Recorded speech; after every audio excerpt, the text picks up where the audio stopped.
as I'm walking out to do the barn chores today, thought I'd tell you what happened with Ginger Snap.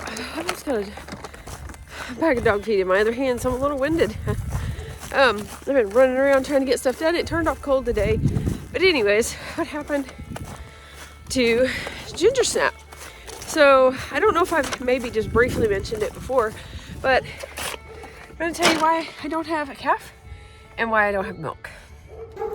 Good morning, girls. Good morning. Everybody's ready for the little bit of sweet feed they get. And the only reason they get that is because I feed Hattie in here, or right outside, and I don't want them to try to eat her food. So they're kind of used to this, and they just like get a little rough, tear up buckets, all kinds of stuff. So let's get them fed, and then I will tell you what happened. All right, Miss Ginger Snap, Miss Annabelle's fed. Licking all the buckets clean. And I kind of cleaned out the stall.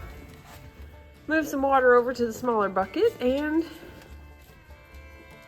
now they can hopefully spend some time outside eating hay and stuff, so they poop outside and not all in right in there in the stall, because it's kind of messy. Okay, so what happened to Ginger Snap? Well, I'm not really exactly sure what happened to Ginger Snap, other than I'm pretty sure she miscarried her calf. So when we bought her and brought her home in June of last year, she was only a couple of months pregnant. She was bred on April 1st, and that was confirmed, so she was pregnant. And so I had a projected date of like the first week of January to have a calf. So because of our schedule and things like that, I went ahead. I could have waited to dry her off in November. You can go to like 45 days right before they calve, but I was going to do at least 60 just in case, because this is her second calf, or would have been. And but we were going somewhere. We go camping the end of October, so I didn't want to have somebody come milk if I was just going to dry her off that very next week. So I went ahead and dried her off in the beginning of November. She dried off really easily, really quickly. There was no problems. But then, I don't even remember when it was now. It wasn't very late in the year. It wasn't too long after I dried her off that Hattie found something out in the field, and she seemed to be chewing on something, which I know sounds really gross, but she is a livestock guardian dog. She is, a dog out there, and she, I was like, what does she have? Because I hadn't given her anything. So I went out there, and it looked like an afterbirth or something. So then I'm like, oh my goodness, do I need to go look for something else in the field?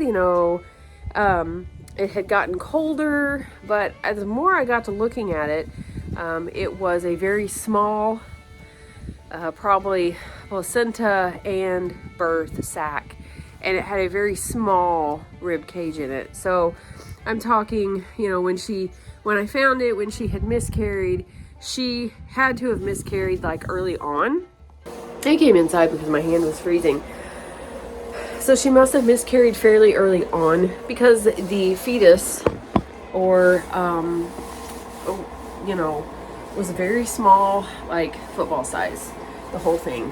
So I don't know if it was the stress, of this only being her second calf, and us going and getting her and riding, she rode 4 hours in a trailer to a new place by herself. I'm taking my boots off while I'm hopping around. So I don't know if that's like why. You want in, Pepper? Come on. So I don't know if that's what happened, or exactly what happened to cause her to miscarry. So I do not have a pregnant cow. I do not have a calf. And now I do not have one that is in milk. Now, if I probably would have waited, depending on when that was, I don't even remember when I found it. If I would have waited to dry her off, possibly would have still had her in milk. But you know, there has to be a reason why all this is happening. So instead of getting down and out about it, which I'm kind of bummed because I'm not going to have milk all this year. If I would have, you know, realized, I guess, soon enough and talked to my neighbor who actually has beef cow, I probably could have taken her over there and bred her like at the beginning of December or maybe even sometime in November, because it was fairly close after I dried her off that I found out. So, but I didn't, and that would have been the perfect time to have like a really late fall calf this year. But because it is the middle of winter, I don't want her to calf in the middle of winter because our winters are really unpredictable. Like this year we had a below single digit numbers, and we had snow and ice.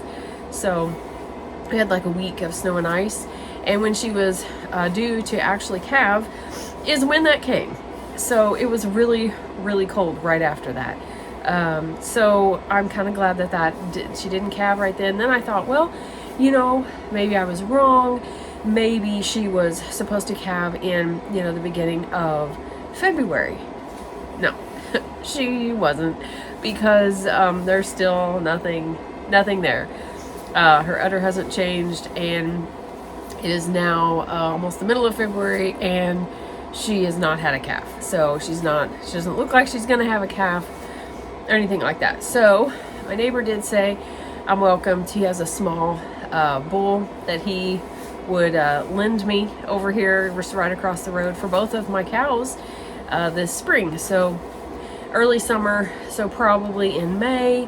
I'm gonna try probably bring him over a little bit earlier, maybe, but in May, and we're gonna see what happens. And then that would put me the next year in 2026 having a calf maybe in like the springtime, so like March, April, that kind of time, which is a good time. I don't want it in the summer, it's too hot and flies and all that, so I want the calf to be born in cooler weather, and then be able to get, you know, get some age before summer or winter. So I guess we're just gonna have to kind of see what happens. So I was really bummed because, you know, I went and bought this new cow, this New Jersey cow last year, and saved up money for her because my other one's kind of old, and she was already in milk, she was bred. I was so excited. She's even a little skittish, but she's gotten better, especially when she ran off. I don't even know if I told you that.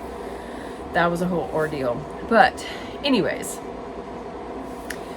that's what the update is on Ginger Snap. So I do not have raw milk. I won't be making lots of cheese and yogurt and all that stuff unless, you know, I find somebody here local, which I can still make that stuff, but here local that has raw milk, and not really finding anybody. I'm gonna have to put my feelers out a little bit further if I want to buy, you know, if I want to get the raw milk. Right now I'm buying just organic milk from Aldi or Kroger, and they do have 100% grass fed. I haven't bought that yet. It's a little bit pricier than what I want to give right now, but I can still make yogurt if I want to. But right now, really, I'm just buying it, organic yogurt, because that's just easier right now, because I'd be making it with pasteurized organic milk, so I might as well just buy the yogurt already made and save myself some time right now. So so that's it. That is the update on Ginger Snap. If you have any tips, like somebody we know has cows, and they've had, you know, more mishaps this year than normal, so maybe this just happens occasionally. We know somebody that raises cows and said that they give them something so they won't miscarry, or give something to, I don't even know what it's called, it's some kind of vaccine or something, which if you've you know, watched my channel very much, or know me, then you know that that really doesn't interest me. But so anything that you guys have, any tips for, you know, keeping a cow, hanging on to her calf and having her maybe less stressed, maybe that's what it was. I'm hoping that's what it was, and she'll be good next time. So anyways, I just have 2 pet cows right now out in the field eating lots of hay and lots of grass, drinking lots of water. So hopefully that will pay off next year and I will have a calf sometime. So let me know your tips. Let me know your thoughts. Be sure to like and subscribe. And as always, don't forget to be lovely lights today.